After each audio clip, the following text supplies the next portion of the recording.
business structures and registrations. Now, when it comes to business structures, we have two types.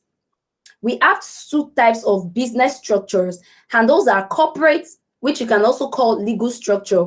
And we also have the second one, which is the organizational structure.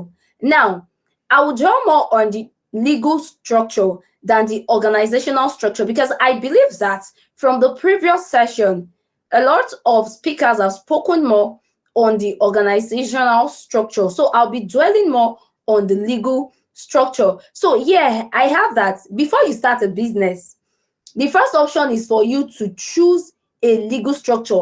I want to ask a question that a lot of us here that are business owners or entrepreneurs actually venture into a business or start up a business without this idea. What we just do is, okay, I want to start a business, and we just go into the business. But this is the right way for you to start up a business. The first thing that should come to your mind after you decide to start a business is for you to register with the body that is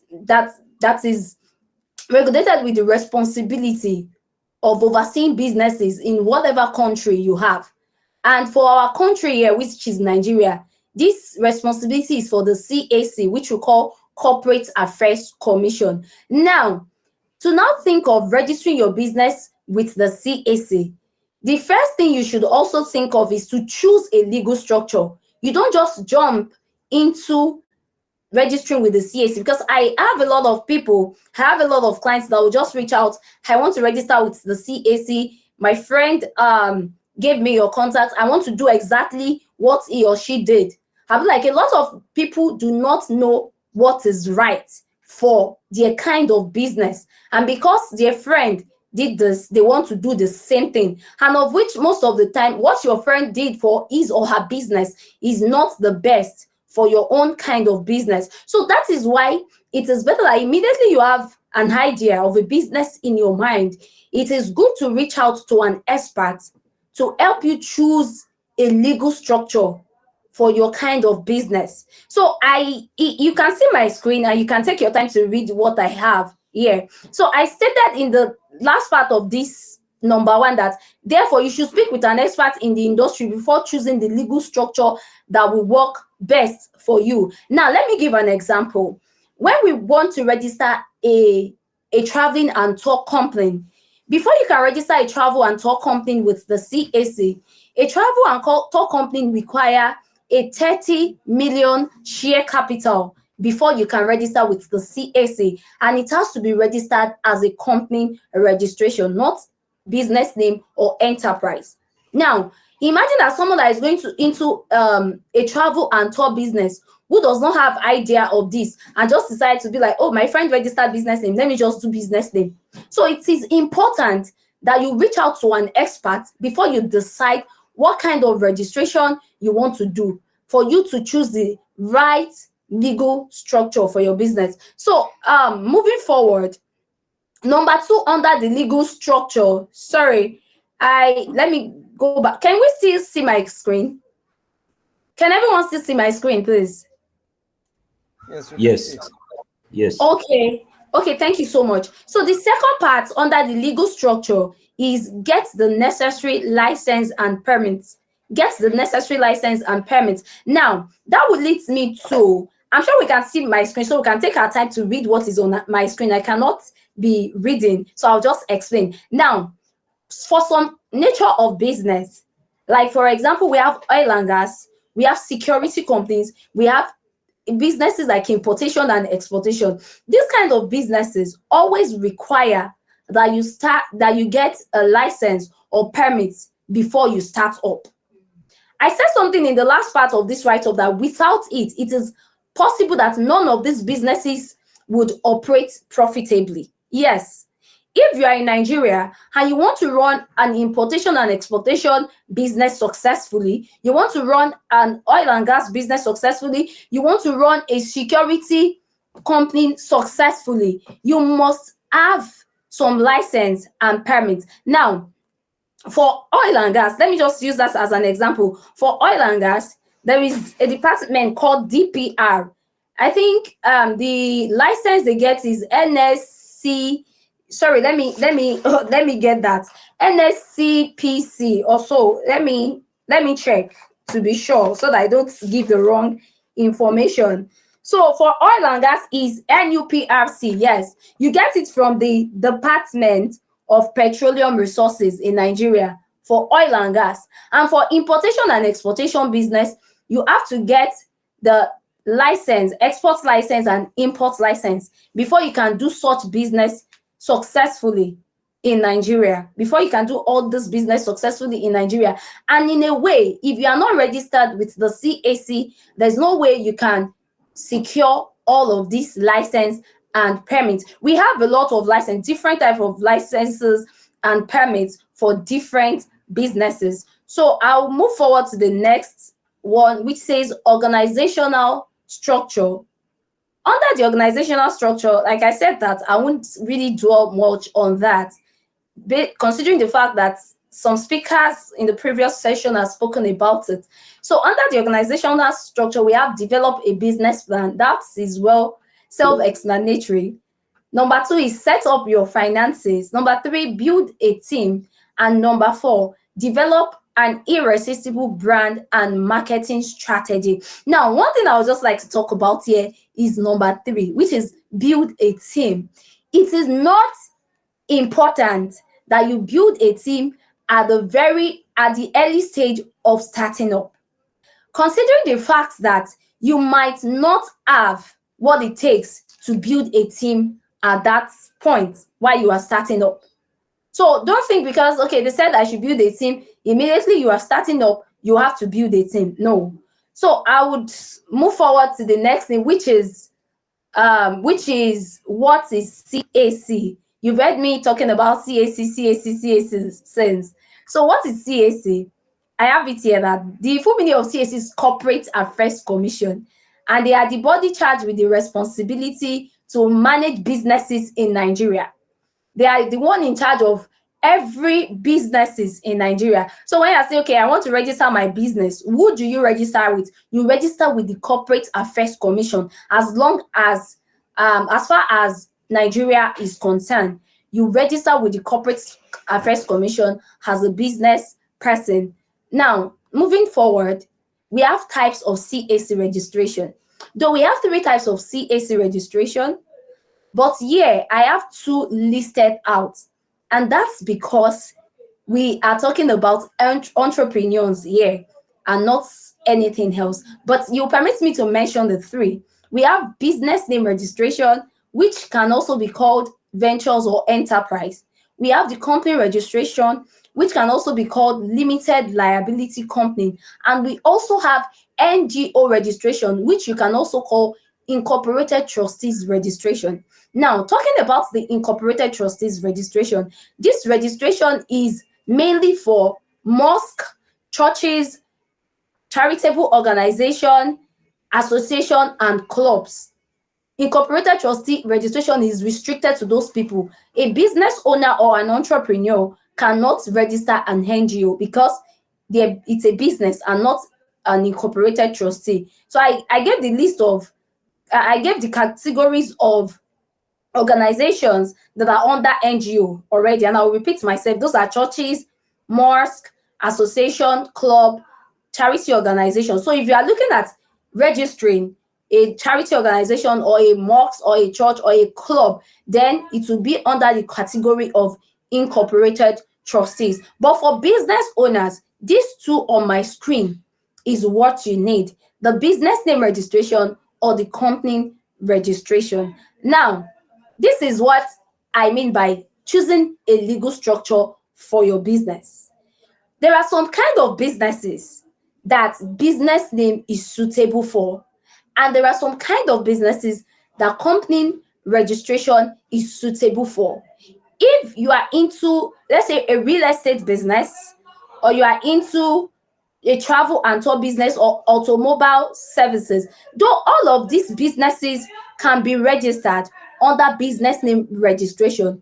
But if you want an expert advice, I would tell you truthfully that company registration is best for you if you are into all those kind of business. You know, the set of people that business name registration is good for, they are the set of people that are into probably sales of wares, or just upcoming young girls, young boys that are into just casual business. Yes, though we have people that are into agriculture, be let's say like I said earlier, that would be like, no, I don't want to pay too much, I don't have the money, let me just go for business name. Yes, it's fine, it's acceptable. But the truth is, the suitable registration for those kind of businesses is company registration, but they choose business name. So like I stated here, that business name registration is a legal structure that helps your business get legal recognition. Sorry, I want to know if you are still with me. I want to be sure if I'm not alone, so that I don't keep talking. Are we still here? Hello? Yes, we are still here. We are still here. Okay. We are enjoying it. That's why we are not saying Okay. Thank you anything. so much, sir. If there is anything you are missing, you can please call my attention. So, talking about the business name registration, I Yeah. said it is a legal structure that helps your business get legal recognition. Just for the sake of the legal recognition, for the sake of you to get to enjoy the benefits attached to being registered with the CAC. I will talk about the benefits in the course of this session. So, talking about company registration, I said this is a legal structure that prevents individual, please pay attention to this, it prevents individual from being liable for the company's financial losses and debt liabilities. Now, when we are talking about company registration, when some clients meet me and be like, okay, what's the difference between business name registration and company registration? I'll be like, business name is a legal entity. Yes, it's a legal entity in the sense that when you have a company registered, or when you register as a company, if it's possible that your company faces lawsuit or bankruptcy, like I wrote here, if it's possible that your company faces bankruptcy or lawsuit, your personal asset is safe. Your personal asset is what? It is safe from your business asset. Now, let me cite an example. Let's assume that Mr. A and Mr. B get into business. Mr. A registered as a company, he has a company that is running, and unfortunately, the an issue came up between them, between Mr. A and Mr. B, and it led to a court case. I want to tell you that whatever judgment that will be passed on the company, it is solely on the company's assets. It doesn't affect the personal asset of Mr. A. Do we get that? Do we get that example that I gave? Hello, I Yes, need we get it clearly. okay. It doesn't affect the personal asset of Mr. A, like I mentioned. So, unlike business name, if you have a business name registered, it's not a legal entity. So, whatever happens with your business, it affects everything. It affects your business assets, it affects your personal assets. So, moving forward, we have advantages and disadvantages for these two registration. I said advantages of BN and advantages of RC. So permit me to talk about this. You have a lot of people who register business name and they will be using RC. RC means registered company and BN means business number. So if you register business name, what you should be using with your CAC number is BN and not RC. And if you register company, what you should be using for your CAC number is RC and not BN. So I have here the advantages of business name registration. Easy formation, it is less expensive, there is easy conversion and no formality. Yes, no formality. It is less expensive, easy conversion, no formality. So explanation of easy formation is there's no too much paperwork when it comes to business name registration, and it's less expensive to incorporate. And that thing is easy conversion. Yes, you can convert your business name registration to a company registration. And that thing is no formality like a company registration does. Like it requires shareholder, directors, and the likes. So for RC, the advantages of RC is personal liability protection, like I already explained earlier. It gives you personal liability protection. Another thing is no limit to membership. Yes, as long as company registration is concerned, we can have a lot of people involved. You can have as much as 50 shareholders and more. But for business name, there is limit to the number of people. Not even people, as much as 2 people. That's the number of people that can get involved in a business name registration. So easy funding for company registration. The main reason they said easy funding for a company registration is an advantage is because a company always have a shareholder. That is for a company that has shareholder.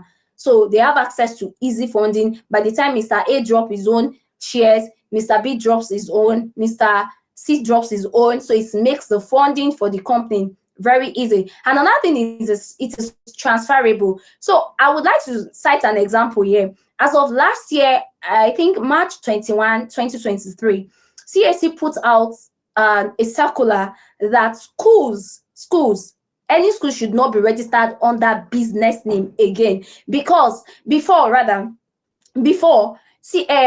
schools are permitted to register under business name. But when CAC now saw that, okay, school is transferable, a school owner might die today and decide to transfer the school to his or her child.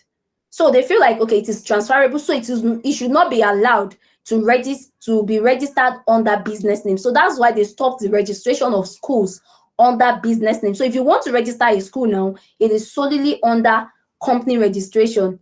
Nothing.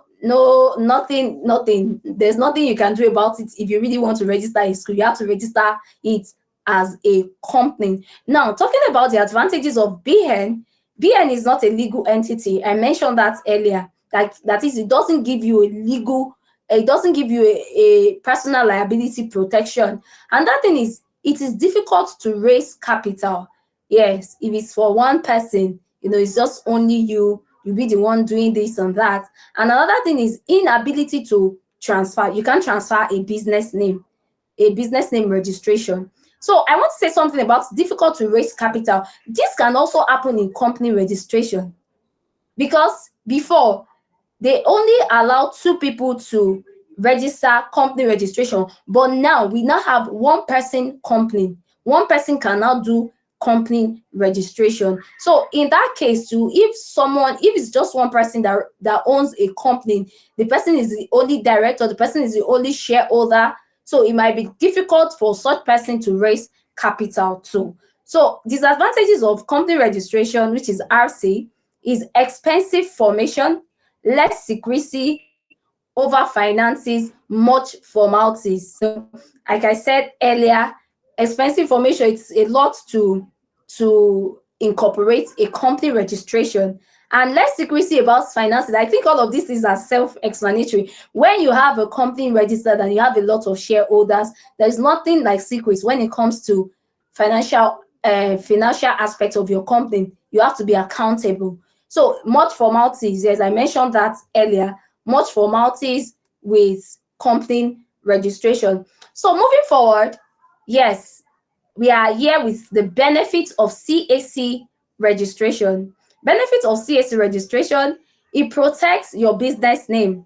Yes, there is this thing that, okay, once someone register a name with the CAC, another person cannot get it. Yes, it is true. Though you might get something close to, but you can't get the exact name once someone already registered. So that is why it is good that while you are starting up, you must register first, because you can't be sure that the name you want to start up with has not been secured by another person with the CAC. So if you start up before you register, and while in the middle of the business you now decide to register, it will cost you a whole lot to rebrand, because you've rebranded, you've printed flyer, you've done your logo. Like, a lot of people have even known you with that name. So imagine that you are now coming to register with the CAC, and the CAC is telling you this name is not available. And apart from the fact that a name has been taken by another person on the CAC portal, there are still some names, there are some words that are restricted on the CAC that CAC will not accept. So that is why it is good to take your registration with the CAC as important as it is before you start up.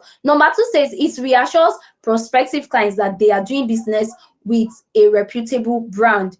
That is self-explanatory too. Number 3 says it gives you an edge over your competitors that are not registered. True. Number 4, corporate account opening. Yes, in Nigeria, I don't know if you are aware that you cannot open a corporate account, or let's say a business account, without being registered with the CAC.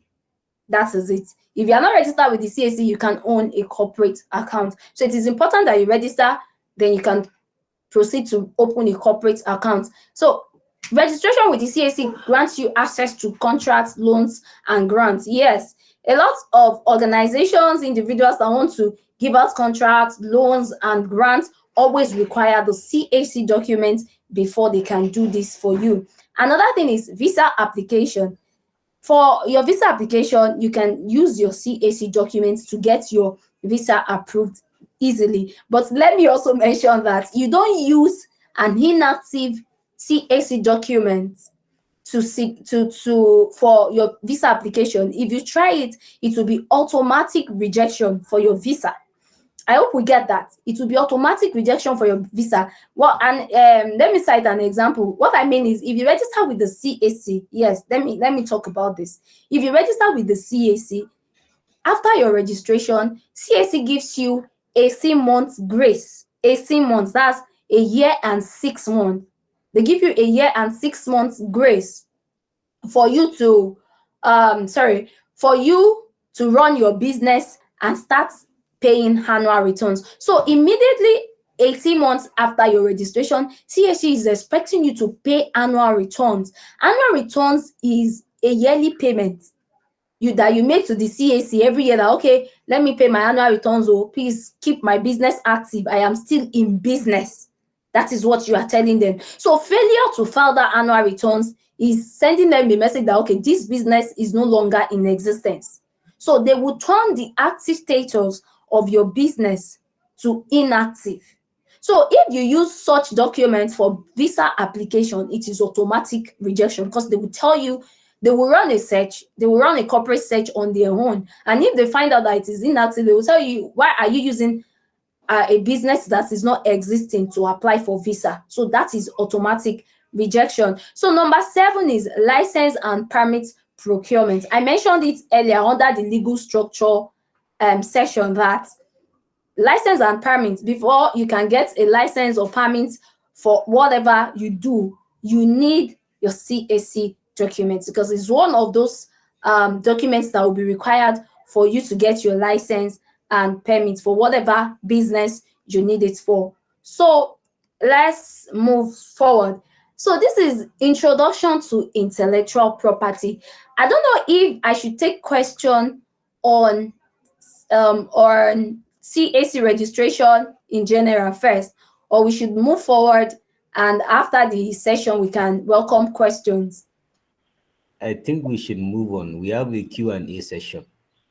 Okay, we have a Q&A session. All right, thank you so much, sir. So introduction to intellectual property.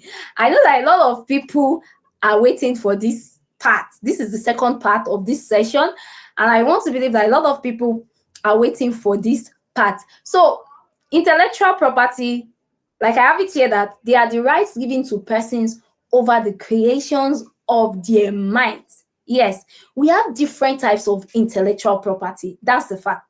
We have different types. I only mentioned 4 here because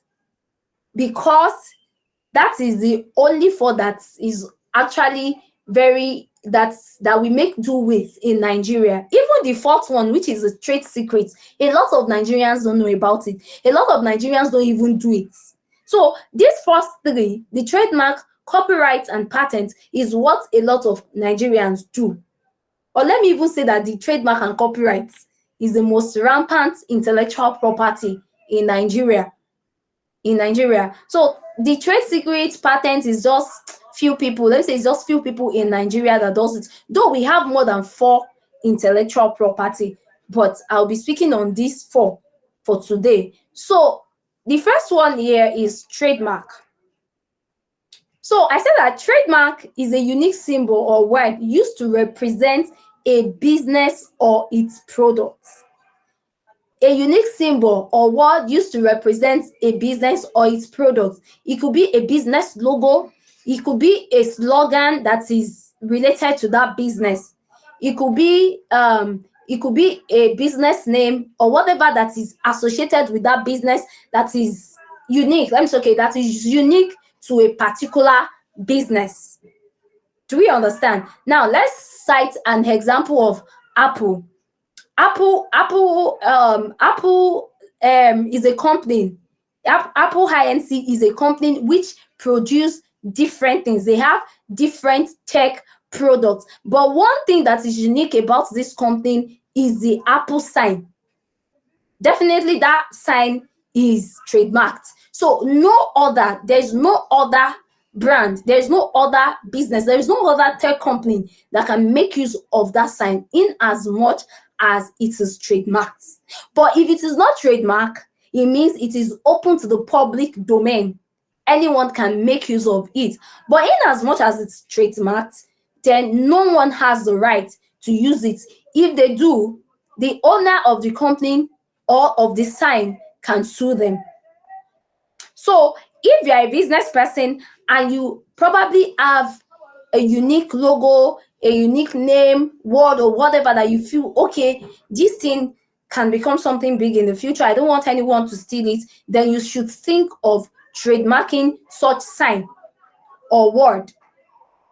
Do you get? You should think of trademarking it, because if anybody sees the idea, like let me cite an example. I will not mention the name of the brand, but there is this client that reached out. Okay, the client used to be is my friend, so he now started up a brand recently, and the name of the brand is a very captivating and unique word. Like, I felt like you thought about this thing yourself. He said yes. I was like, wow. I said, see, trademark this thing, like it is so uncommon, and if you don't trademark it, people that will see it, like myself, that will see the uniqueness in this word, would override you and trademark it before you know it. So I said, have a logo for this, trademark your logo, trademark your business name. So that is one thing about trademark. Now moving forward, we have a list of things you can trademark here. Yes, we have word, you can trademark word, you can trademark logo, you can trademark shape, pattern, color, sound, motion, multimedia, and hologram. You can trademark all of these things. I'd have loved to talk about them, but because of our time, I'll just move forward because we still have a lot to cover. So yes, I'm going to talk about this. These signs here on this right hand side, we have the TM sign and we have the R sign. Under the TM sign, I wrote pending trademark, and under the R sign, I wrote officially registered trademark. We can also call it complete and incomplete trademark. So for the TM, I want to say something. If eventually you trademark anything related to your business, it is important that you keep using the sign with what you have trademarked. If it's a logo, always put the TM sign or the R sign on it, depending on the situation or the level of your trademark. I'm coming to explain that level of trademark. So if your level of trademark is the TM level, then you have to make do with the TM. If it is the R level, you have to make use of the R. Why it is important is, if anybody steals your logo or your brand name or whatever you have trademarked, you have the right to sue the person. If only you stated it clearly that this name has been trademarked. That is why you see a lot of big brands out there using TM or R sign with their logo or with their brand name, just so anyone that is having the mind of stealing it would know that, okay, this name has been trademarked, this logo has been trademarked. So if I am doing this, then I'm in for a big issue. Do you understand? But if you don't state it, that okay, it has been trademarked, if anybody steals it, then you don't have anything to defend that. You put it out there that it has been trademarked. So talking about the pending trademark, these are the levels of trademark. So when you want to start a trademark process, you start with getting the acknowledgement and the acceptance letter. So this is when you get these two things, you have the right to make use of the TM sign. That means your trademark is in process. And of a truth, this is Nigeria, this our country. It is well. The truth is, most people in the end don't even end up getting the certificates, talk less of making use of the R sign. And that is because of the reality that trademark certificates takes a lot of time. Like, we used to give clients 1 year, 6 months, like 18 months before the certificate will be out. And the reality is, sometimes the certificate does not even come out in 2 years. That's a fact. And that is why they gave the chances to people that, okay, whatever you need trademark for, you can make use of your acceptance letter and your acknowledgement letter for it. So the only time you are permitted to use the R sign is when you have your trademark certificate with you. When you have your trademark certificate, okay, you have the acceptance letter and the acknowledgement letter, and probably after a year and 6 months or 2 years, you get your certificate, then you now have the right to use the R sign. Are we getting it? Do we get that explanation? Yes. Do we get that explanation? Are we still here?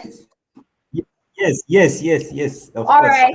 Yeah. Okay, I'm sorry. I'm trying to work with time because I can see that we have less than 20 minutes. So now I'm sure we can say the difference between the pending trademark and the officially registered trademark. The TM sign is when your trademark is still in process, but you already get the acceptance and the acknowledgement letter. And the R sign is after you get the certificate. And like I mentioned, the certificates always take a year and 6 months and sometimes more before it comes out. So you can always make do with the TM sign. So moving forward, we have the key points for trademark here. I said that a trademark is non-registrable when it's deceptive, similar to an existing trademark. Yes, if we want to process a trademark, there is a stage that we call the search stage. That is what we do first. We do the search to ascertain that a name that someone wants to trademark, or a logo or a word or whatever the person wants to trademark, we must ascertain that no one else has trademarked such name or logo. Because if it happens that, let's say we have Home Bureau, someone wants to trademark Home Bureau as a brand name, and one person already had it trademarked, we do not have the right to trademark. We cannot even do it because they would not accept. So that is one thing about trademark compared to CAC. Like I mentioned earlier, that as much as CAC, we will tell you that if a name is existing on the CAC portal, you can't make do with the same name again, right? It is something that CAC can still give another person something close to that name. But for trademark, nothing close to, nothing near it. In as much as that name is trademarked, no one else can take such name again. If you like, add whatever, it is not possible. So, okay, I said when trademark is non-registrable when it's deceptive. Yes, when it's deceptive and similar to an existing trademark rather. So for the second one, a trademark is peculiar to a word, logo, or product. Yes, it is peculiar to a word, logo, or product. Like I explained earlier, that it is just for one word. Once a word has been trademarked, no one else comes near it. Trademark is subject to periodic renewal. Yes, you have to renew your trademark every 7 years. Every 7 years. And this brings me to the trademark can be revoked. Yes, if you have a trademark done and after 7 years you do not renew it, then it means that particular logo, word, or product that you trademarked is open to the public domain. That means anyone can now make use of it. But in as much as you keep renewing your trademark, no one has the right to use it. But if you process your trademark first, for the first 7 years of the process of trademarking whatever you trademarked, you have the legal right to it. But after 7 years, if you fail to renew, it will be revoked and be open to the public domain for use. So if you know that whatever you've trademarked is of importance to you, you should always renew it every 7 years.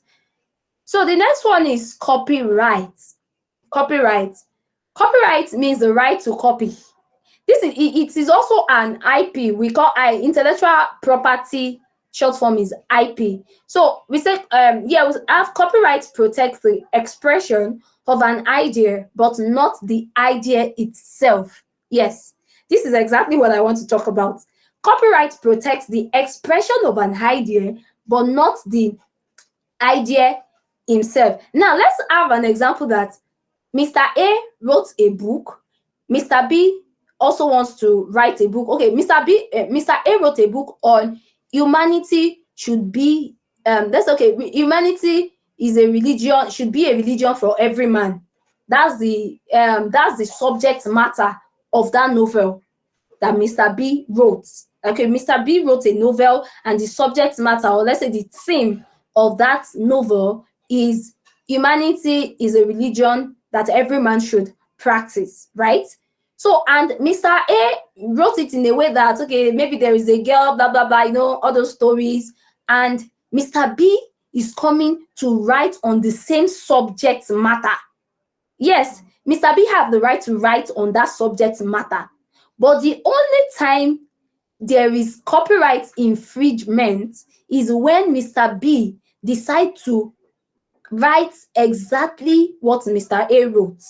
Maybe Mr. A wrote about a girl who see humanity as importance to preach the subject matter, and Mr. B is also coming up to write about a girl who's just exactly like the person is taking it word for word. That is what we call copyright infringement. And that is why this one we have it here that copyright protects the expression. It only protects the expression of an idea, but not the idea itself. So if we have a subject matter that humanity should be a religion that every man should practice, 50 people can write about that subject matter. But there won't be a problem if they don't write the same way, if they don't express their idea the same way. But the only time there will be a problem is if it's Mr. A that first writes the novel and the other people are still coming to write it the same way. So he has the right to sue those people because that is copyright infringement. Do we understand that part?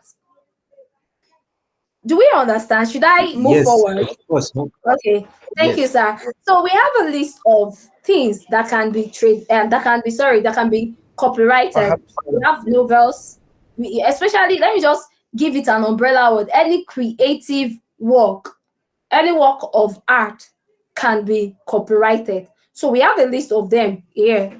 So moving forward, key points for copyright.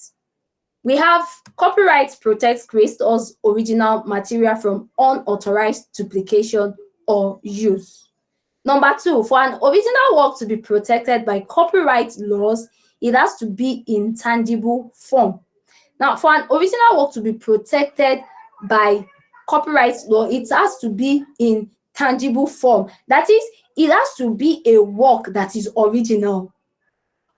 Do you understand? They will do their findings, they will do everything. Like, it has to be a work that is original. Like, it is not that you copied someone.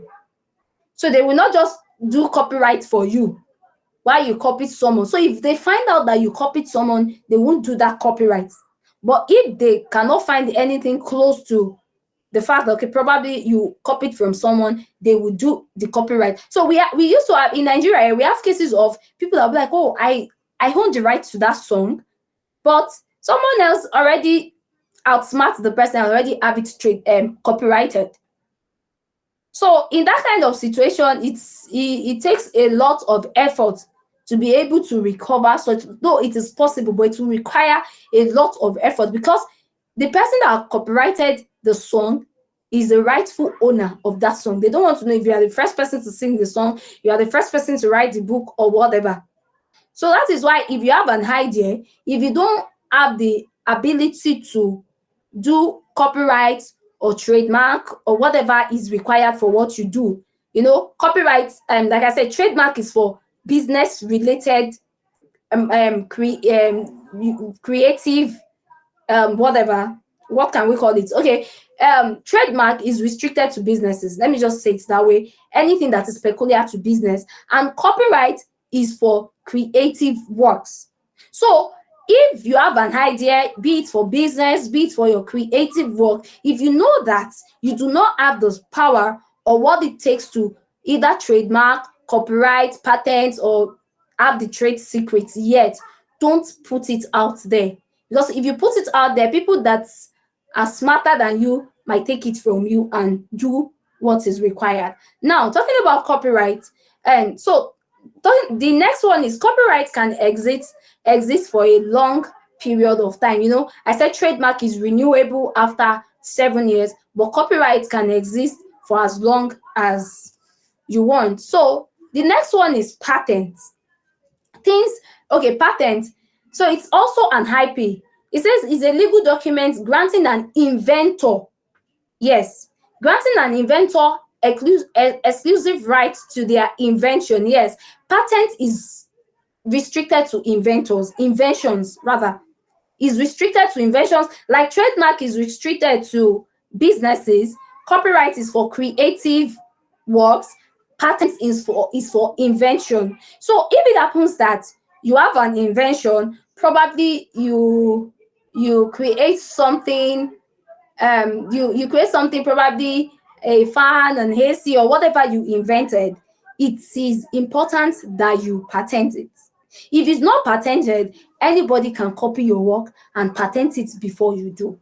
So patent is restricted to inventors and their inventions. Do we get it? Now let's take for example, it's important that I talk about it. Okay, things to patent, technological inventions, that is it basically. So let's take for example phone. It was someone that invented a phone, but we can see that a lot of brands, companies like Apple, like Samsung, like Techno, like Infinix, and the rest produce a phone.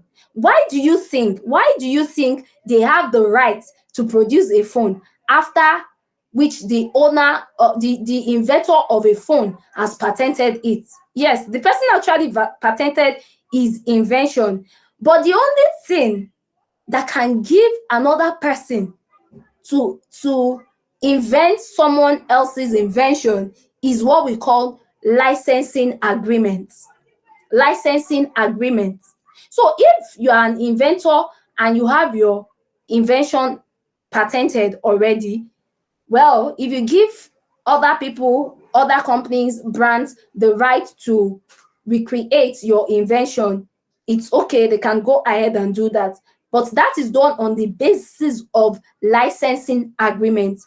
And that's always procure royalties, yes. Because if someone invents something, for example, like that phone inventor, for him to invent a phone and give the licensing agreement to other brands like Samsung, Apple, and the likes to recreate it, it means that they've reached an agreement and they've paid him a whole sum of money before they can have the right to reproduce what he invented. So that is it basically for patent. So I hope we get it now. Trademark is for businesses, any unique word, logo, name, brand, products, or whatever that is for a business. And copyright is for creative works, while patent is for inventors and their inventions. Now, moving forward to the next, to the key points for patent, that is, an invention must be new to be patentable. Yes, it's just like the same thing with other IPs, other intellectual property like trademark and copyright. It must be new. If it's something that is already existing, you can't patent such thing. Like, okay, probably someone invented a bulb and the person did not bother to patent it. Okay, and you feel like, okay, me too, I invent. No, you don't have the right to patent it because it's already an existing idea. Now, the other thing is only technological inventions can be patented.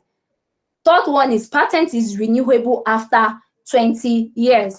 For trademark, it is 7 years. For patents, it is 20 years, and for copyright, it can go as long as it can. So for the fourth one, which is trade secrets. You know, this thing, I am not sure if a lot of Nigerians actually know about this or do this. And that is the protection of confidential information of a company. When we are talking about trade secrets, there is nothing special about trade secrets. The only way to do a trade secret is just to have a non-disclosure agreement. Now, for Coca-Cola have their trade secrets existing for the past 130 years till date. Okay, there is a special taste to the taste of Coca-Cola. Same thing as KFC, there is a special taste to the taste of KFC chicken that their competitors do not know till date. And the only way to keep a trade secret, like I said earlier, is to have a non-disclosure agreement. Now, let me cite an example. There was this time, okay, let me give this example. I don't know what year exactly, but I know there is this scenario that happened between Coca-Cola and Pepsi at a point where Coca-Cola, one of the Coca-Cola staff reached out to the Pepsi that he or she is willing to sell Coca-Cola's trade secret to Pepsi. But Pepsi decided to let out that information to Coca-Cola that, oh, one of your staff is trying to sell your trade secret, just because they understand that it is a trade secret and it should not be let out. So if it happens that it comes out, whoever lets the trade secret out or whoever gets it from the person will be in trouble. I'm very sure that if Pepsi have the idea that this thing is not a trade secret, they would definitely buy it because they are competitors. I think the person wanted to sell it for about $1.5 million then, if I'm not wrong. So they would have seen that, okay, this is an avenue to get to these people and take over the market. But they knew that, okay, this thing is a trade secret. We shouldn't buy it. So they let out the secret, like, okay, one of your staff already reached out to sell your trade secret. I think you should. So that was what led to the case, blah, blah, blah. And I don't know how many years imprisonment they gave the person. I think there were 2 staffs that were involved in this case. They gave them years imprisonment, years, not even 1 year. It's a lot of year imprisonment for attempting to let out Coca-Cola's trade secrets. So trade secret is just like a confidential information about your company, maybe something that your company is doing differently to have an edge over its competitors or an advantage over its competitors. Like, okay, let me cite an example. There is this eatery close to me. We call it Item 7 Go. They started just nearly probably 3 or 4 months ago. I can testify to the fact that their food is a lot compared to the amount. I don't want to use the word delicious. I would just say sweet, because when you eat the food, it will be like they put honey in the food, and at the same time the food is sweet, or let's say delicious as well, and the food is also plenty. Like, it's a lot compared to the amount of money we pay to get it. At the point I'm like, the owner of this company is a ritualist. Is that funny to think that a food of 1.5, it's a lot. It's also, we're not like, okay, how are these people doing it? Before you know it, a lot of people, you will see queue. They're like, okay, you want to get this kind of food for 1.5. Other eateries around no longer have sales like they used to. I am quite sure that there is a trade secret behind how they do all of these things, how they sell such food for such meagre amounts. There will be a trade secret behind it. So the trade secret might be between the owner of the company and probably few staffs of the company.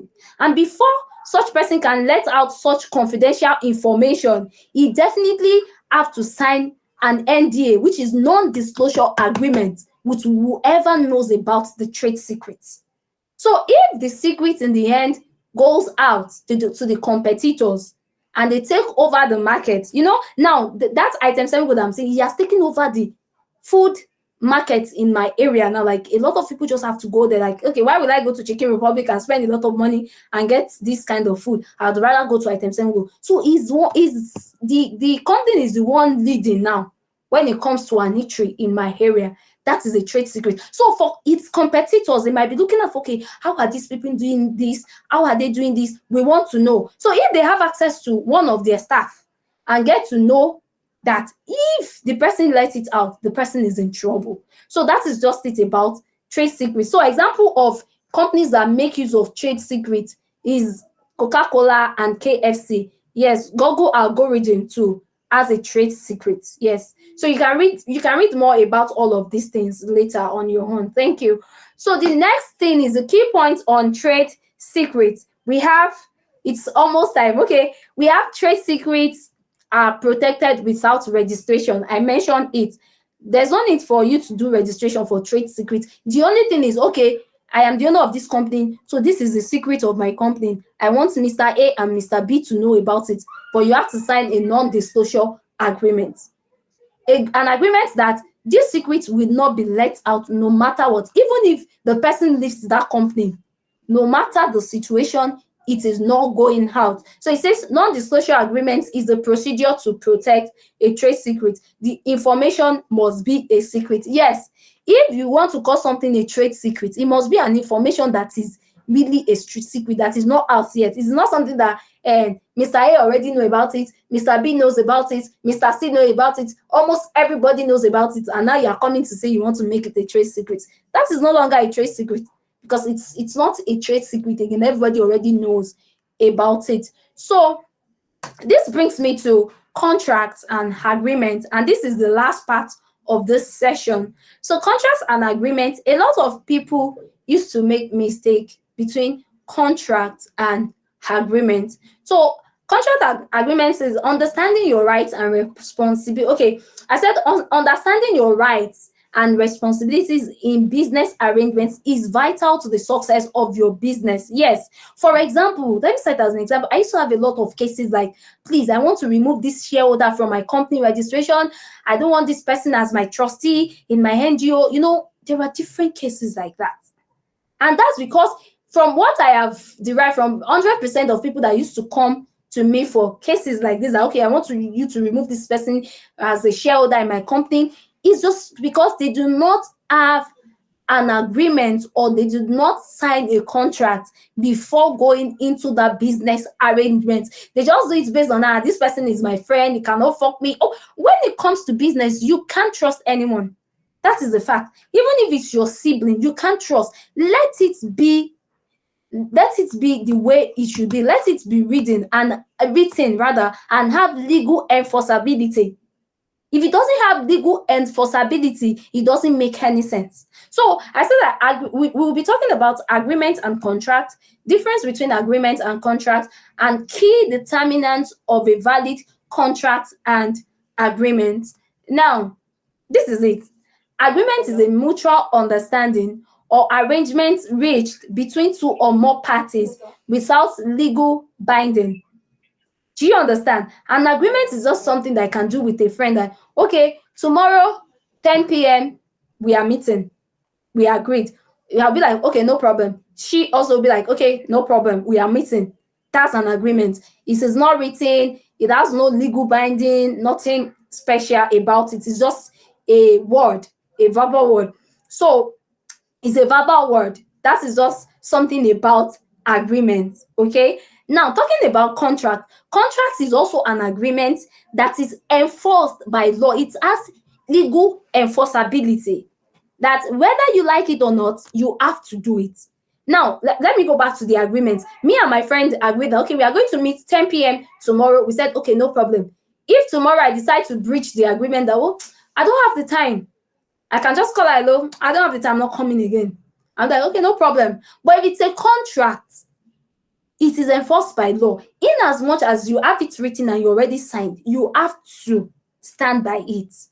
It is an obligation that you have to stand by. You have to. So a contract is a written agreement that is enforced by law. Like, it is legal enforceability. Now, the key determinant of a contract For a contract, there must be an offer. Like, okay, I want to offer you 100 million naira to start up a business. Now, the second one is acceptance. Okay, I'm accepting. Okay, Mr. A offer me 100 million naira to start up a business. Now, I have accepted. Okay, no problem. Now, we have to put into consideration. That is number 3. We have to put into consideration what might happen in the future. Like, okay, what if this person run into bankruptcy or whatever happens? We have to consider different things that might happen, and we have to be certain about some things. And also, the next thing is capacity, and the next thing that follows is legal binding. So when we put into consideration, we have certainty, and we look at the capacity of that agreement, then we have to look at the legal binding aspects. We have to make it legal enforceable. Like, okay, I am giving you this 100 million, you have accepted, so I'm giving you this 100 million naira. Anything might happen tomorrow, so I would just prefer that we make it legal. We have to sign a contract. So that is the key determinants for a contract. So for an agreement, an offer and an acceptance, you give me an offer, okay, I've heard you, no problem. So if anything happens tomorrow, if possible, that, okay, please borrow me 1,000 naira. You borrow the person. There is no signature, there is no signing, there is nothing like legal binding between you two. If the person decides not to pay you your money, there's nothing you want to do about it. But if the person you are lending the person the money and the person actually signed a contract, which we can also call an agreement, I don't want us to mix it up. Agreement is different from contract, okay? But in a way, contract is also an agreement. And I'm coming to that, don't let me deviate. So the person can decide to be like, I'm not paying your money again, so there's nothing you can do. But if it's a contract, the person does not have a choice. He or she have to follow suit. So now, the differences between agreement and contract. I said that agreement that is enforced by law, agreement that is enforced by law. This left hand side is for contract, and the right hand side is for agreement. So the agreement that is enforced by law is a contract, is what we call contract. Agreement that is enforced by law is what we call contract. And what an ordinary acceptance of an offer is what we call agreement. I'm sure we know the difference between the two now. So the next one is lower risk factor. Yes, we understand that when you sign a contract, there is something that will be reminding you that, hey, use your head, though, you must not misbehave, or you already signed a contract, though. You understand? But for agreements, there is a higher risk factor, because there is nothing like I signed anything. Whatever I do. Nobody will hold me for it. So the next one is all contracts are agreements. Like I mentioned, I was going to talk about it before I remember I have it here. So all contracts are agreements. We agree on something, but it has a legal binding. But for agreements, all agreements are not contracts.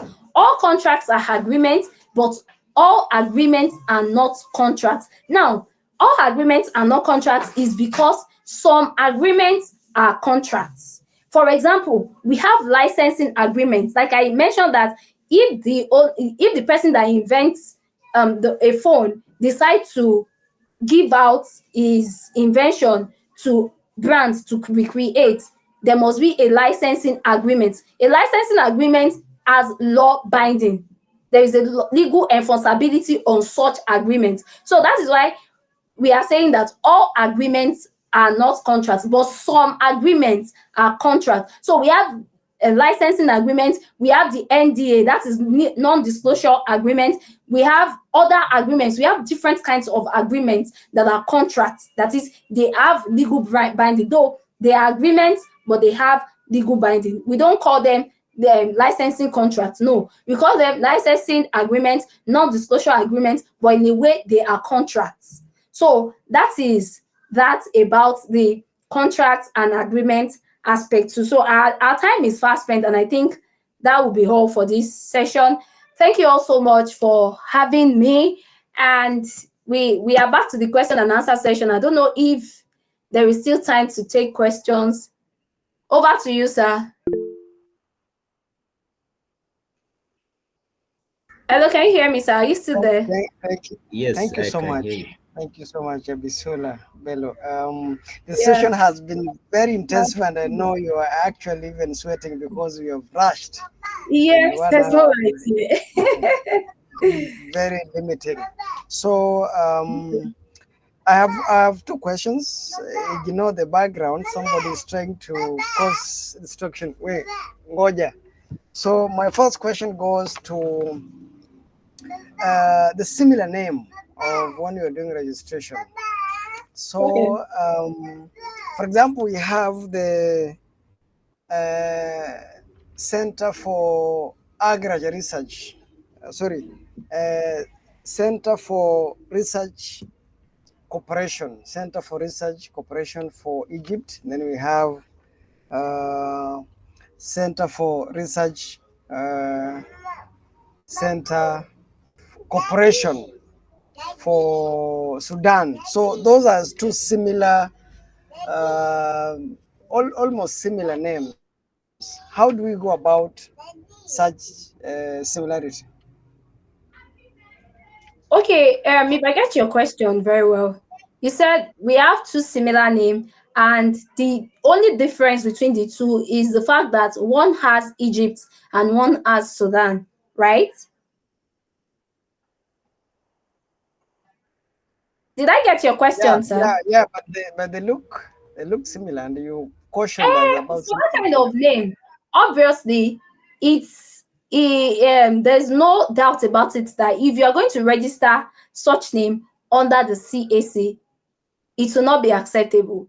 In as much as one is already existing, it will not be acceptable. Now, the only time CAC would accept such name, okay, I can't remember what name you call it, but probably if the first word can be altered, the first word of that name, if it can be altered, then CAC can accept it for registration. Do you understand? Good. And please do not Yeah, forget that someone is raising up his hand or whatever. Samson Dennis, I think. You can unmute yourself. Okay, good morning, ma'am. Good morning, sir. I don't know, it was an amazing session. Thank you, ma'am. I have a question. Okay. So, you made mention that for you to keep your CAC active, there is an annual return after some months of holiday, right? Like, is it 18 months that Yes, they give you a yes, grace? yes. Is there a certain amount to be paid, or there is the way they determine the annual return, maybe based on size of No, business there is a or certain stuffs like amount. that? The Then my certain second amount. question is,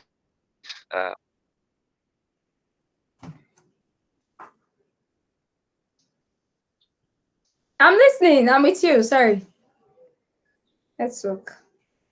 okay, and the second question, is there a way that an individual can search and see if maybe a name or a logo has been used by someone else, like me searching individually, like maybe I'm making plans to register, then maybe go on maybe on CSC platform and search for already existing, so that if applying I will not use someone else's own. Then the last question is, the three types of registration you mentioned: business name, company, which is the limited liability, and the incorporated trustees. And you talked well on the business name and the company, but you did not talk more on incorporated trustee that has to do with church, mosques, and charity organizations. So I want to know, is there like legal protection for NGOs, CSOs, and all these organizations? Like in time of bankruptcy, does they also apply for like limited liability, or is unlimited? Does it affect their personal assets? Thank you. All right. Thank you so much. Thank you for those questions. We have three questions. So, Mr. Kelvin, let me get back to Mr. Kelvin. I'll answer those questions. So, Mr. Kelvin, I don't know if I've answered your questions, sir. I don't know if he's still here. Mr. Kelvin, did Yeah, I answer the I'm here because you answered. what I was talking about is the Agriculture Research Center, ARC, for Egypt, then Okay. Agriculture Research Corporation for Sudan. So, but in Okay. abbreviation, both name abbreviations are ARC, ARC. So it is ARC Sudan, ARC Egypt.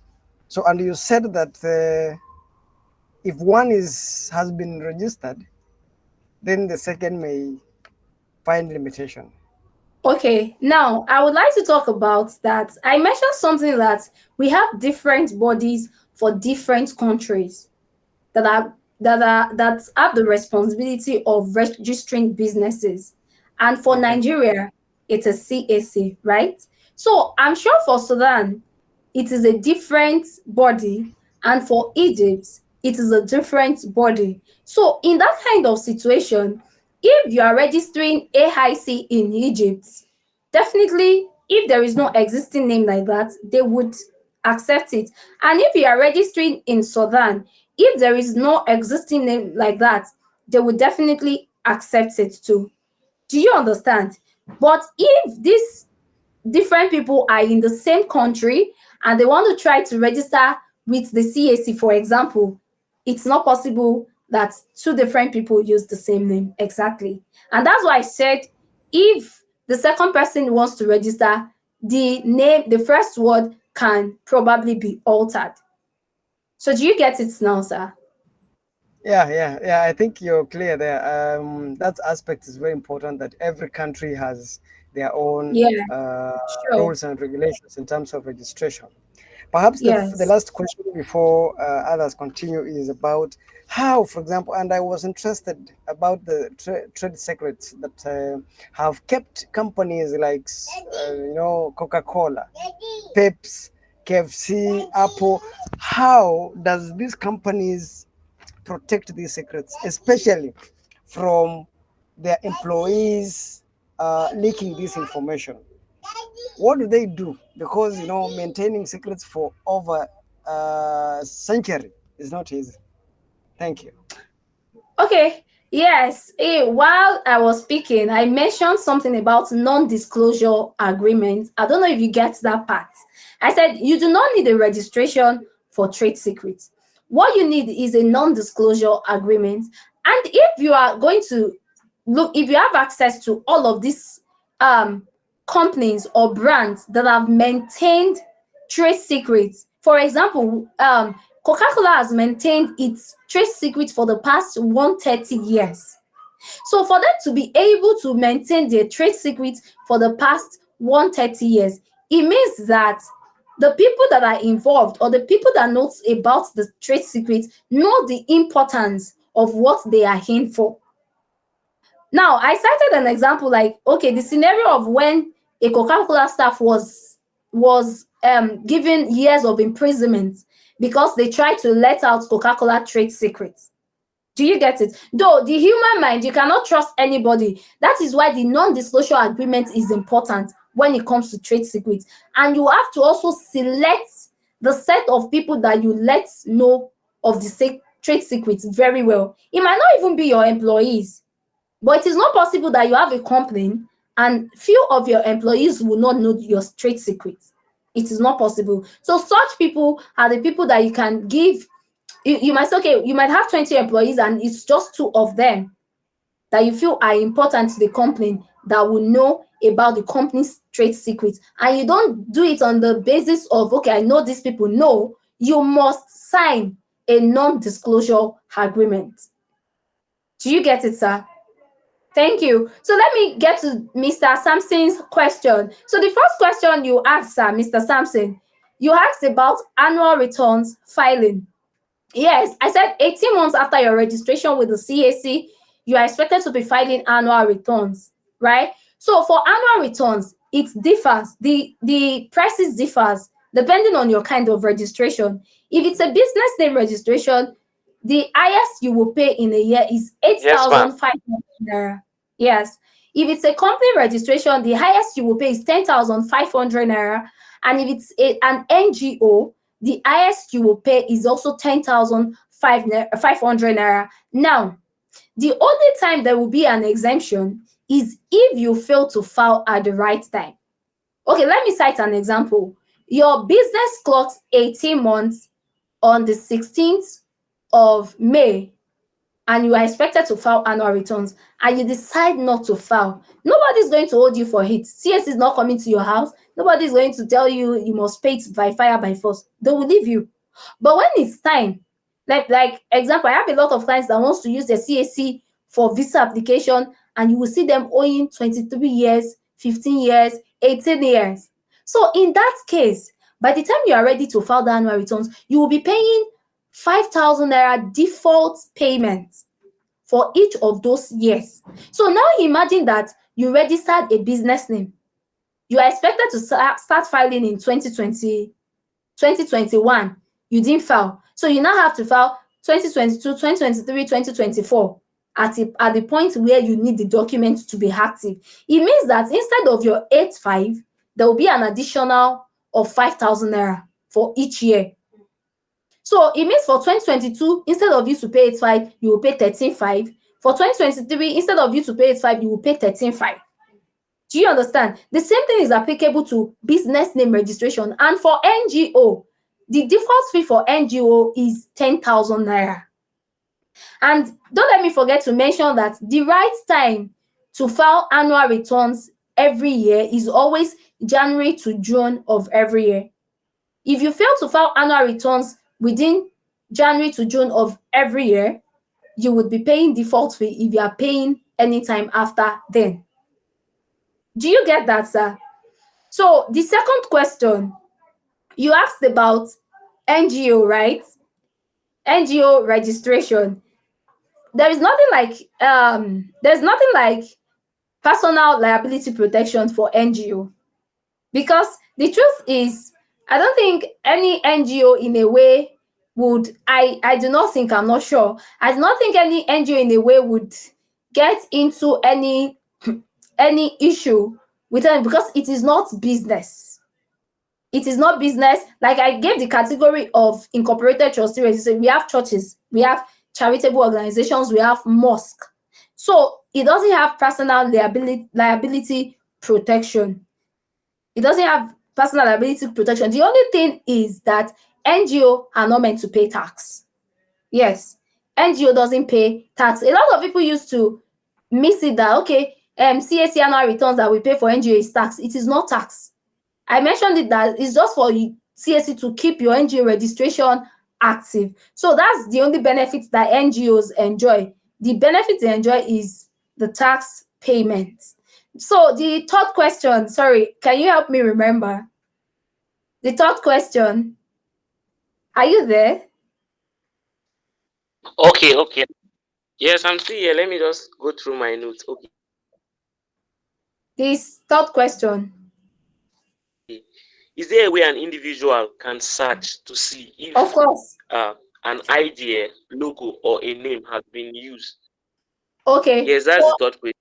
For logo and idea or whatever for your business name, I said it under trademark.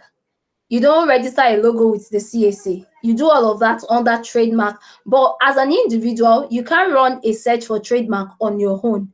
You need the help of an expert to run a search for trademark. But for CAC, you can search by yourself, of course. And the site to check is search.cac.gov.ng. So you can go there, just input it on your browser, go there, input the name you want to search to know if it's existing or not. So it is as easy as that, in as much as it is a business name. But for logo and others under trademark, you can't do it by yourself. So I hope I'm able to answer your question, sir. Very clear, ma. Thank you so much. Yeah, you're welcome, sir. So, Mr. Kelvin, sir, is he still here? So I think that will be okay. I'm here. Yes, sir. Thank you so much, and we continue appreciating that we have kept you speaking for the last 1 hour, several minutes, and we don't take it for granted. My director, Abu Bakari, you had a question before we close the session? Yeah, actually, I was, thinking of asking the question, but it's like all the questions I have, she has already answered she has already answered them. So let's just close the session, and thank you so much, Abisola, for your Thank you, sir. insightful presentation and the beautiful real world example you shared, throughout the session. Your ability to break down, some complex concepts into, illustrative, be little illustrative with them and be practical. So Mm. it is really like they are relatable scenarios, that has truly helped clarify, these important topics for all of us. So it's clear that your expertise, comes from a deep understanding of both legal and entrepreneurship landscape. We are grateful for the value you've added in today's session. Thank you. Thank you, sir. Thank you so You are much, welcome. my director for programs, Sustainable Africa.